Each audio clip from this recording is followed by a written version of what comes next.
There is a rule in mathematics that is so simple you would think it obviously must be true.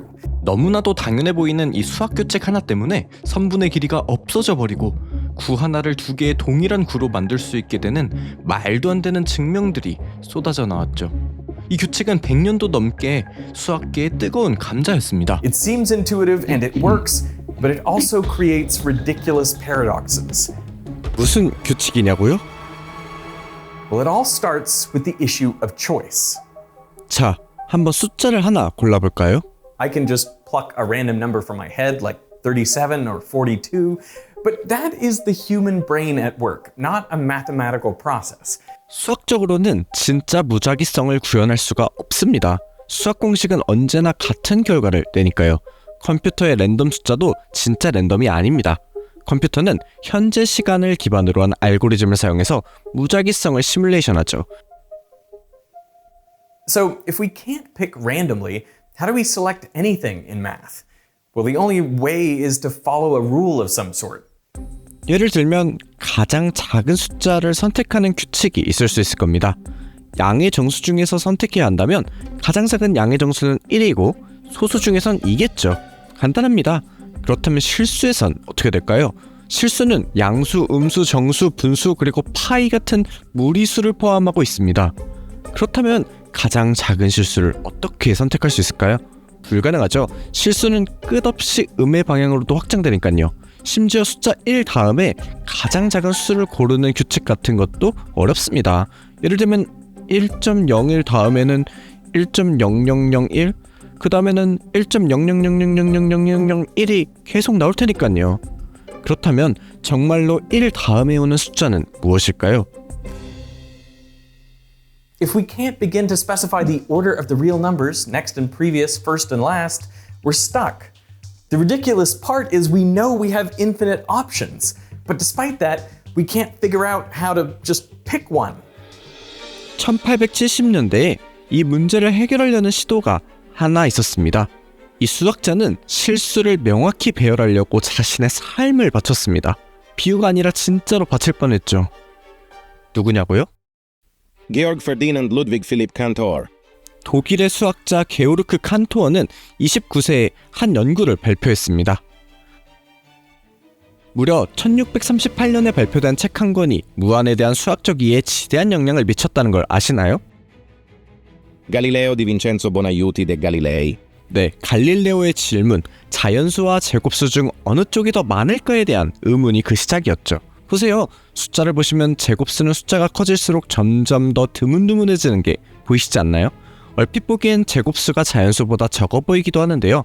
하지만 갈릴레오는 자연수 집합과 자연수 제곱 집합 사이에 1대1 대응이 존재한다는 사실을 발견했습니다.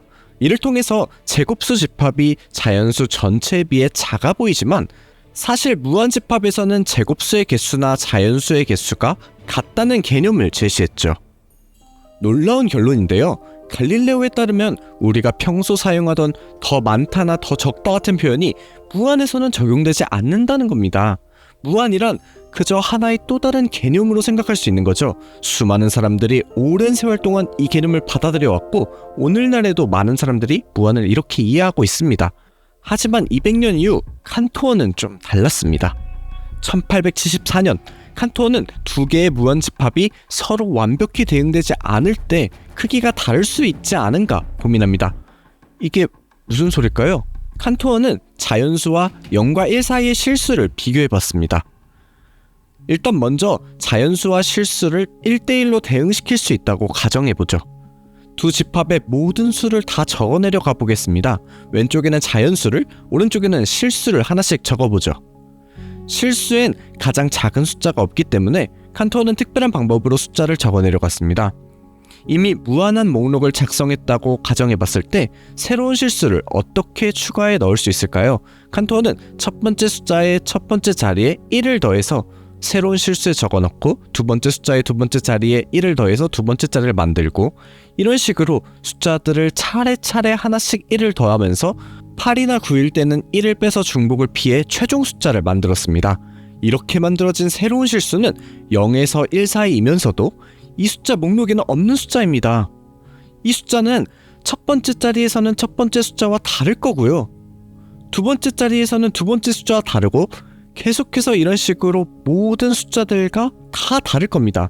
이 숫자는 지금 이 표에 있는 모든 숫자와 적어도 한 자리는 반드시 다른 거죠. 이걸 칸토어의 대각선 논법이라 합니다. 0에서 1 사이의 실수는 자연수보다 훨씬 더 많다는 주장이죠. 칸토어는 꽤나 놀라운 사실을 밝혀낸 겁니다. 무한대도 크기가 다양할 수 있다는 것을 밝혀낸 거죠.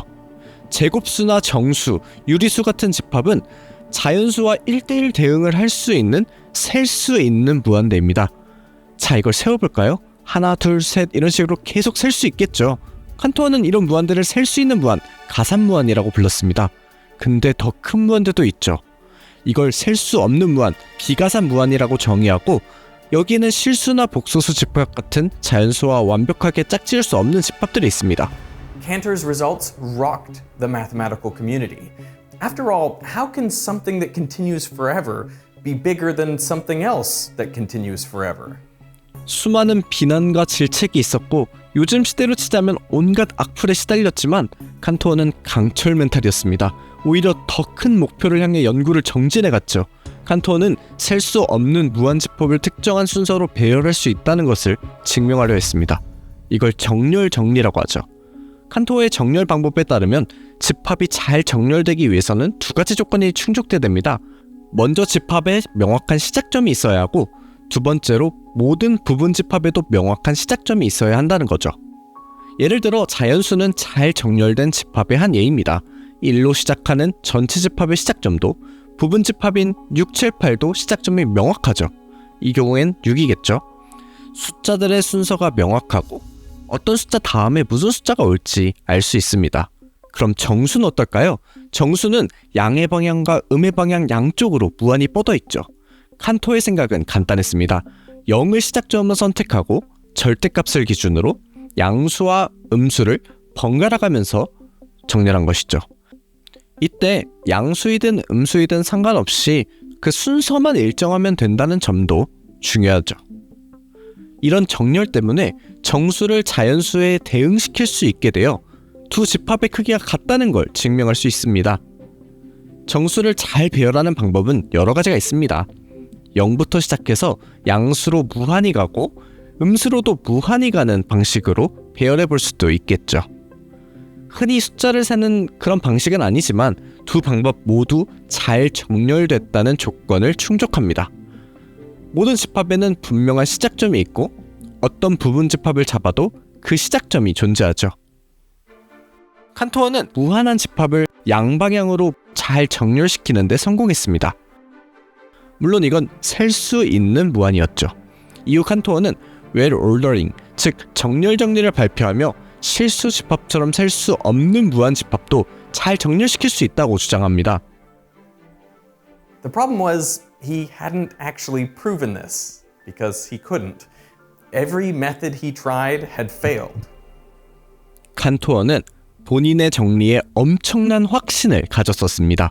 칸토어는 독실한 루터교로서 자신의 이론이 신의 영감을 받은 것이라 믿었죠. 이렇게 말했습니다. 내 이론은 바위처럼 단단히 서 있다. 그것을 향해 쏜 모든 화살은 결국 그 화살을 쏜 사람에게 되돌아갈 것이다. 그걸 어떻게 하냐고? 수년 동안 모든 방향에서 이 이론을 깊이 연구해왔기 때문이다. 그리고 무엇보다 나는 이론의 뿌리를 따라 모든 창조된 것들의 첫 번째 무오류의 원인까지 이르렀다. 하지만 칸토어의 주장이었던 정렬 정리는 증명되지 않았기에 논란이 많았습니다. 다시 한번 수학계는 칸토어를 비판하고 배척했죠. 그 비판의 선두에는 저명한 수학자 레오폴트 크로네커가 있었습니다. 크로네커는 칸토어를 사기꾼이라고 비웃으면서 학생들에게 나쁜 영향을 끼친다고 평하했습니다. 심지어 크로네커는 한때 칸토어의 스승이기도 했습니다. 베를린 대학의 교수였던 크로네커에게 지원한 칸토어의 모든 지원서는 다 거절당했었죠. 이런 거절은 칸토어에게 큰 상처로 남았던 것 같습니다. 1884년 친구에게 크로네커를 원망하는 편지를 52통이나 보냈다고 합니다. 이런 일들로 인해서 칸토어는 결국 여러 번의 신경쇠약을 겪게 되고 결국에는 요양원에 들어가 휴식을 취해야 했죠. The only way he could prove everyone wrong was by well ordering the real numbers. But he couldn't find a starting point, literally.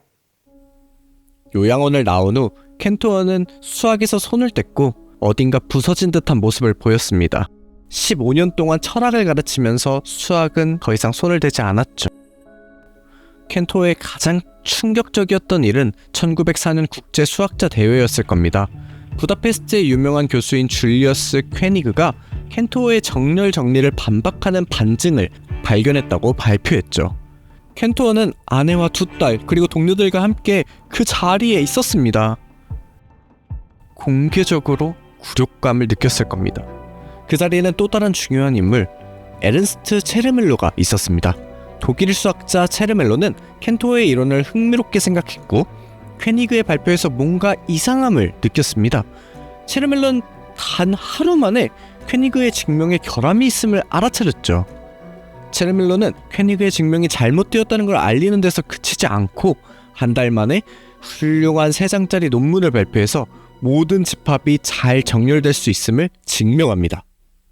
체르멜로는 칸토어가 무의식적으로 본능에 따라서 곳곳에서 사용하고는 있지만 정작 어디에서도 명확히 설명하지 않았던 어떤 메커니즘을 발견한 것이라고 말했습니다. 사실 칸토어는 처음부터 어떤 집합에서든 심지어 실수 같은 셀 수 없는 무한한 집합도 동시에 무한히 많은 선택을 할 수 있다고 당연하게 가정하고 있었습니다.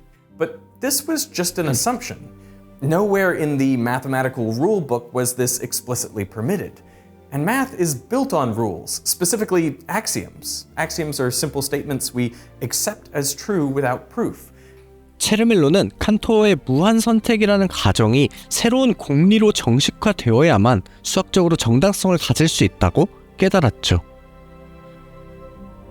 He needed the axiom of choice. The axiom of choice can be said in the sense that if you have infinitely many sets and each set is not empty, then there is a way to choose one element from each of the sets. 유한 집합에서는 너무나도 당연해 보입니다. 집합 하나씩 돌아가면서 하나씩 선택하면 되죠. 근데 이 공리가 무한으로 확장되면 얘기가 달라집니다. 물론 가장 작은 원소를 고르는 것처럼 규칙이 있으면 간단하죠. 하지만 그렇게 명확한 규칙이 없는 경우가 많습니다. 이럴 때 무한히 많은, 특히 셀 수 없는 집단에서 선택하려면 선택 공리가 필요해요. 선택 공리는 어떤 원소가 선택됐는지 정해주진 않지만 모든 선택을 동시에 가능하게 해줍니다. The axiom doesn't allow you to say which element you've chosen, only that infinitely many choices are possible. So how does this new axiom enable us to well order the real numbers? 자, 체르멜로가 어떻게 선택 공리를 사용해서 실수 전체 집합에서 하나의 숫자를 선택했을까요? 처음 선택한 x1을 r이라는 집합에 넣습니다. 그리고 남은 실수 부분 집합에서 또 다른 숫자 x2를 선택하죠. 다시 집합 r에 추가합니다. 그리고 나서 이 x2를 다시 제외한 부분 집합에서 x3를 뽑고 x4, x5를 뽑을 수 있겠죠. 겉보기에는 숫자를 하나씩 선택하는 것처럼 보일 수 있지만 사실 이건 가능한 부분 집합으로부터 모든 숫자를 동시에 선택하고 있는 겁니다. 이때 숫자들을 자연수로 번호 매기는 건 불가능합니다. 자연수는 셀 수 있는 무한이지만 실수는 그렇지 않기 때문이죠. 하나씩 짝지으면 실수가 훨씬 더 많을 거예요. 이때 사용하는 개념이 바로 아까 봤던 무한을 넘어 세는 방법입니다. 방금 전에 봤던 양의 무한을 지나 음의 무한까지 셌던 그 방법 기억하시죠? 자연수로 부족하다면 자연수를 넘어선 새로운 숫자 집합이 있으면 될 겁니다. 이 숫자들을 오메가 플러스 1, 오메가 플러스 2처럼 불러보죠. 이 오메가 숫자들은 무한보다 큰 숫자가 아니라 그 뒤에 나열되는 것뿐입니다. 숫자의 크기가 아니라 순서를 나타내는 거죠. 이렇게 새로운 숫자를 집합에 넣을 수 있을 겁니다. x오메가 플러스 1, x오메가 플러스 2, 계속요. 이 과정을 계속하다 보면 언젠가는 실수 집합 크기와 같아질 겁니다. 이제 모든 실수가 새로운 집합에 포함된 상태가 되었습니다. 이 집합의 모든 부분 집합은 시작 숫자를 가지고 있죠. 이 방법으로 실수들을 잘 정렬할 수 있다는 걸 알 수 있습니다. 억 단위의 숫자가 0.2보다 먼저 오는 일반적이지 않은 순서지만 잘 정렬할 수 있는 거죠. 게다가 수학적으로 선택의 문제를 해결해 주기도 합니다. And more than that, we now have a way to resolve our issue of how to choose mathematically. We can't pick a smallest real number, but now we can pick a first real number, our starting point. And we can do this for any set, meaning all sets can be well ordered no matter the infinity. So Cantor's well-ordering theorem and Zermelo's axiom of choice are equivalent. 체르밀로는 단 한 달도 안 되어서 실수의 정렬을 완성했고 정렬 정리를 증명했습니다. 선택 공리가 새로운 아이디어라고 보일 수도 있지만 사실 이미 익숙하게 사용하고 있던 개념이었습니다. 여러 수학자들의 논문에서 심지어 칸토어를 비판했던 수학자들까지 사실은 선택 공리를 사용하고 있었죠. It just goes to show how unintuitive it is that it's even an axiom. People had been using it for like a decade unknowingly. But this almost seems too obvious. Zermelo's proof didn't actually construct a well order, it just said one must exist. But can something exist if we can't actually build it? His proof also used an uncountable number of steps. Was that even allowed? Some mathematicians argued proofs should be finite. Others accepted infinity, but only the countable kind. And then things got worse. 선택 공리를 사용하면 예상치 못한 결과가 나타났습니다. 조제페 비탈리가 1905년 아주 재밌는 결과를 세상에 보였는데요. 무려 선택 공리를 사용해서 기존의 길이 개념을 완전히 부숴버리는 숫자 집합을 만들었죠. So what Vitali does is he takes every real number between 0 and 1 and assigns it to one of an infinite number of bins. Let's call these bins groups. So we want each real number to end up in exactly one of our infinite bins. So how does he do it? 서로 다른 두 숫자 x와 y를 놓고 만약 x에서 y를 뺀 결과가 정수분의 정수꼴, 예를 들면 a분의 b라고 표현할 수 있는 유리수라면 이 두 x, y는 같은 상자에 들어가야만 합니다. 반면에 p와 q라는 어떤 두 수가 있을 때 두 수의 차이가 무리수라면 p와 q는 서로 다른 상자에 들어가야만 하죠. 하나는 여기, 다른 하나는 저기요. 몇 가지 예시를 보시면 이해가 되실 텐데요. 예를 들면 4분의 3에서 2분의 1을 빼면 유리수죠. 두 수의 차가 유리수면 두 숫자는 같은 상자에 들어가야만 합니다. 이 규칙대로라면 0과 1 사이의 모든 유리수가 모두 같은 그룹으로 모이게 될 겁니다. 그쵸? 유리수 빼기 유리수는 유리수니까요. 무리수는 어떨까요? 두 숫자가 같은 그룹에 들어갈 수도 아닐 수도 있습니다. 예를 들면 2분의 루트 2와 2분의 루트 2 마이너스 4분의 1을 뺀 차이는 유리수죠. 그러면 저 두 수는 같은 그룹에 들어가야만 합니다. 두 개의 무리수가 같은 그룹에 들어갈 수도 있는 겁니다. 하지만 두 수의 차이가 무리수라면 예를 들어서 2분의 루트 2 마이너스 3분의 루트 2는 6분의 루트 2이기 때문에 무리수고 이때는 서로 다른 그룹에 들어가야만 합니다. 각각 다른 그룹에 들어간 숫자들은 차이가 유리수인 다른 숫자들과 함께 그룹을 이루게 되겠죠. 이 방법을 가지고 모든 실수를 정확히 하나의 그룹에 넣을 수 있을 겁니다. Vitali used the axiom of choice to reach into each group and select exactly one number, which would be a representative of the group. 대표할 수 있는 숫자로 4분의 3이나 2분의 루트 2나 뭐 이런 숫자를 고른 거겠죠. Though of course, because we're using the axiom of choice, you don't actually know what that representative number is, just that you have one. 이걸 수식으로 나타내면 다음과 같은데요. 이 대표 숫자들을 모아서 비탈리 집합을 만들 수 있습니다. 이 집합은 0과 1 사이의 점들로 시각화할 수 있는데요. 비탈리는 마이너스 1과 1 사이의 유리수를 하나 정해서 이 집합을 그만큼 이동시킨 새로운 집합들을 정의했습니다. 집합을 양옆으로 이동시킨 거죠.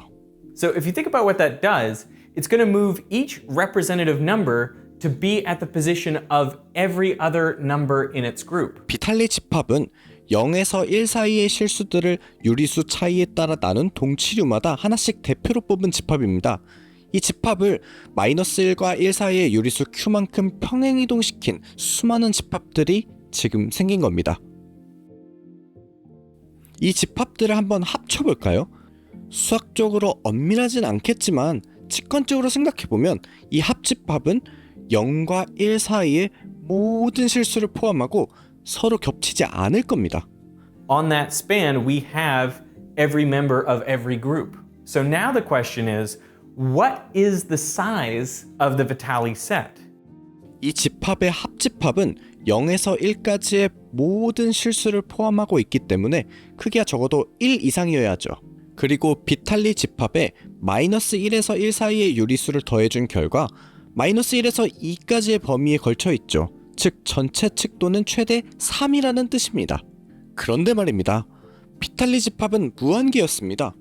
무한 곱하기 비탈리 집합의 크기가 1과 3 사이의 값을 가지려면 비탈리 집합의 크기는 몇이어야 할까요? There is no number like that. I mean, if the size of the Vitali set was 0, you add it up infinitely many times, you still get 0. If the size of the Vitali set is a small positive value, then you add it up infinitely many times, you're going to get infinity, not 3. So we have a contradiction. And the only way out is if the Vitali set itself is unmeasurable, which seems crazy.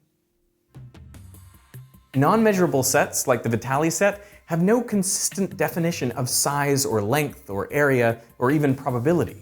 But math is built on the idea that everything can be quantified, whether it's distance, time, or weight. Except now there are non-measurable sets, and it seems like the axiom of choice is to blame. 이 선택 공리가 수학계의 논쟁의 원흉이었습니다. 1924년 바냐흐와 타르스키가 이 공리를 사용해서 말도 안 되는 결과를 이끌어냈죠. 수학적으로 공을 5조각으로 나누고 그 조각들을 재배열하면 똑같은 2개의 공이 되어버린다는 그런 증명을 했습니다. 말도 안 되는 믿기 힘든 결과죠. 이게 맞다면 계속 반복만 하면 하나의 공이 무한 복사가 가능해지는 겁니다. 공이 복사가 된다고요. This sounds absurd, but we can actually see how it works by building a graph. 여기 한 점이 있습니다. 위, 아래, 왼쪽, 오른쪽 이렇게 4가지 방향으로 움직일 수 있죠.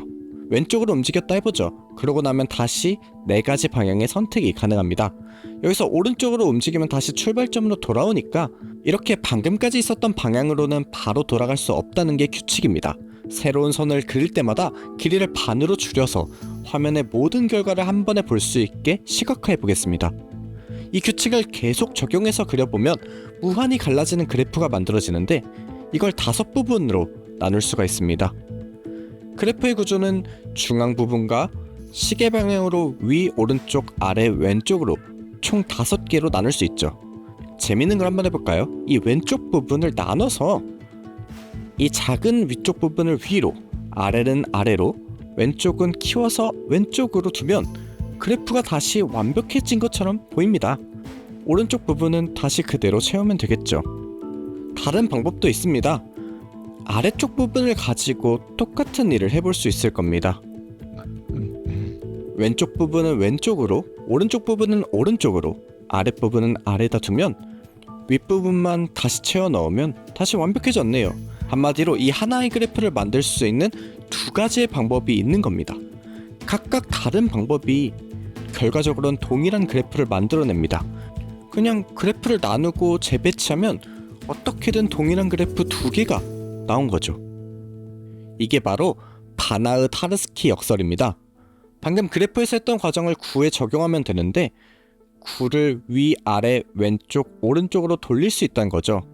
그래프처럼 반대 방향으로 바로 돌아가는 것을 금지하면 같은 지점을 반복해서 지나치지 않게 됩니다. 그리고 모든 회전은 같은 비율로 이루어져야 하죠. 무작위로 시작점을 골라 표시하고 회전을 시작해보죠. 각 지점은 회전 방향에 따라 색깔로 구분해서 표시해 보도록 하겠습니다. 무수한 회전이 끝나게 되면 이렇게 모인 점들의 집합이 생기게 됩니다. 이 회전의 집합은 각 회전을 자연수로 대응시킬 수 있기 때문에 가산무한으로 분류할 수 있습니다. 반면에 구의 표면 그 자체는 비가산무한입니다. 실수의 직선처럼요. 구 전체를 덮기 위해서는 이 회전 과정을 계속 반복해야 할 겁니다. 그럼 다음 회전을 위한 시작점은 어떻게 정할까요?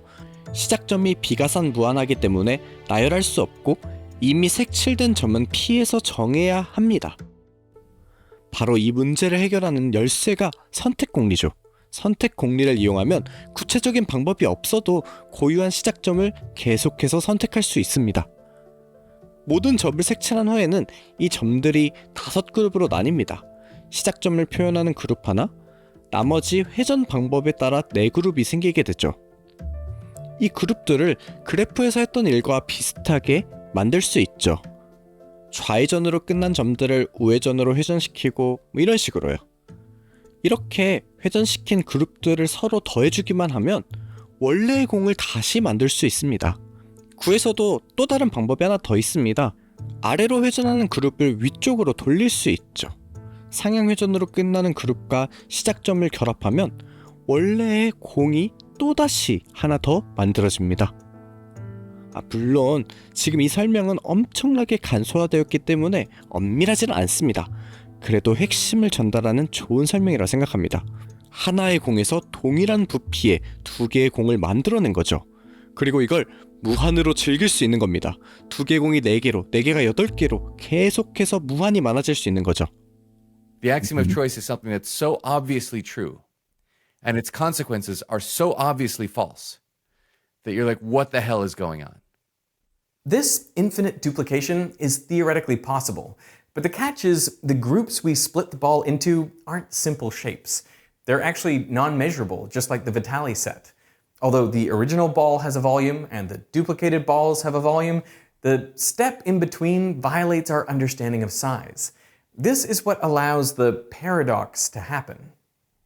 Of course, those are not physically plausible cuts, but like there's a more metaphysical question, like should this even remotely be possible if we could make such cuts? And the answer to almost every human I know is absolutely not. The truth is, no one knew what was going on. That same year, Tarski tried to push the axiom of choice further, proving it is equivalent to the statement that squaring any infinite set would not increase its size. 타르스키는 처음에 이 연구를 파리에 있는 저널에 냈었는데요. 이때 편집자였던 르브에그에게 굉장히 무시당했다고 합니다. 하지만 타르스키는 프레셰라는 같은 저널의 다른 편집자를 찾아가게 됩니다. 여기서 프레셰의 반응을 한번 살펴볼까요? 프레셰는 타르스키에게 이건 너무나도 명백한 사실이라고 재미없어 보인다고 했다고 합니다. 타르스키는 광광 울었죠. So math was in crisis for over 30 years, with people not knowing what to believe. Question is, wait a second, is this really an axiom or is this something that you can prove? In 1938, we finally started getting some answers.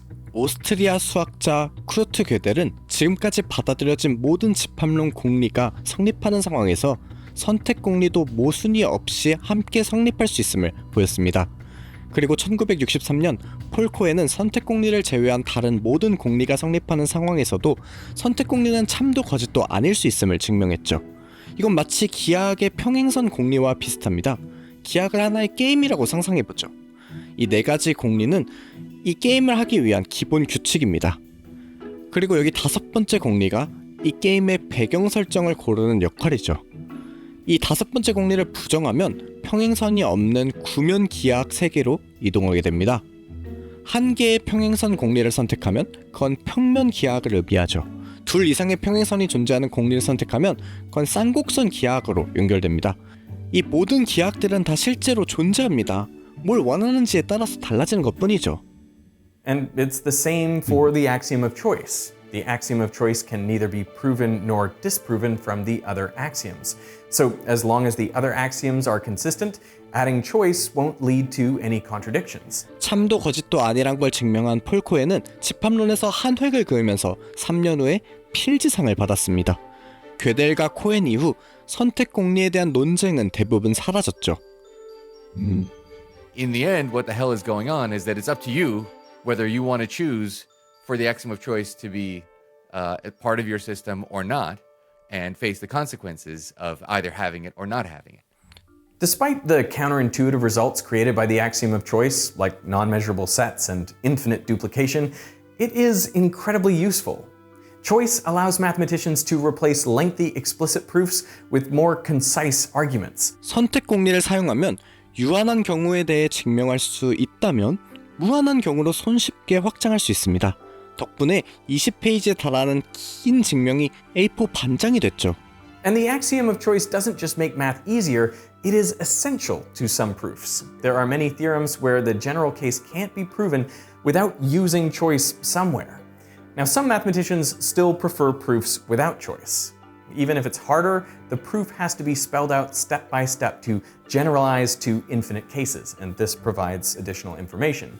Some mathematicians spend their time studying universes without the axiom of choice to understand what happens when we remove it. But today, the axiom of choice is almost universally accepted. 지난 80년 동안 수많은 세대의 수학자들이 선택 공리를 당연한 전제로 배워왔습니다. 그래서 실제로 선택 공리를 쓰고 있다는 걸 인지하지 못하기도 하죠. If you don't include the axiom of choice, then you're kind of working with both hands tied behind your back. It's very hard to make any progress on modern math. So the question was never really, is the axiom of choice right? But rather, is the axiom of choice right for what you want to do? 영상 만드는데 오래 걸린 거 솔직히 이해해 주셔야 합니다. 여기까지 보신 여러분께 박수를 올립니다.